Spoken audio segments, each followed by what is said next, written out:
Did Kurt Cobain really take his own life back in April 1994? I have never thought so, but I want to hear your thoughts on it, and I want you to know that question is back in the mainstream media. I have always been a super fan of Nirvana and specifically Kurt Cobain. These are two of the books I have. This is Kurt Cobain by the editors of the Rolling Stone, and then this book is Kurt Cobain's journal entries in his own handwriting.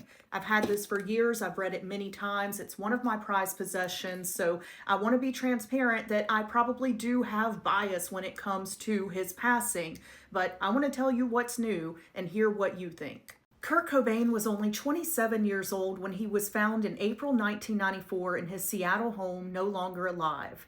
It was quickly determined that Kurt Cobain had taken his own life, but for many years, a lot of us have not believed that story. And now there's a group that has gone through a forensic review and they have released a report. They went through the autopsy, the toxicology reports, and the crime scene documentation, and they do not believe that Kurt Cobain took his own life. Some of the main things they point to is the amount of H that was in his system, the amount in his body would have more than likely taken his life on its own. So how, after injecting that amount of H, would he have operated a weapon to use that to take his own life?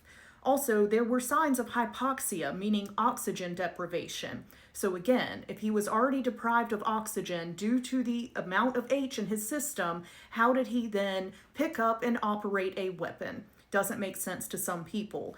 They also say that the crime scene was unusually clean. The H kit that had allegedly been used that day was neatly placed at the scene.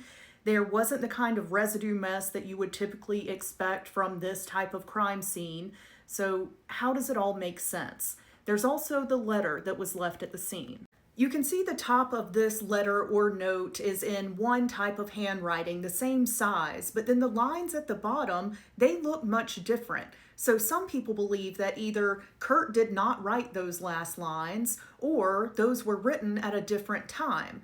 Now, I can tell you as someone who owns this book of his journal entries, yes, Kurt Cobain wrote some dark stuff, but he was a man going through a lot of emotions and addiction and chronic illness and pain. So I think that him writing dark things was one of his coping mechanisms.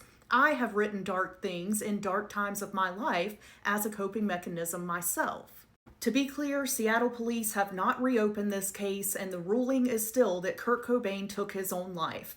But the question is being asked again, just like it has been since 1994. So tell me what you think, and if anything changes, I will let you know.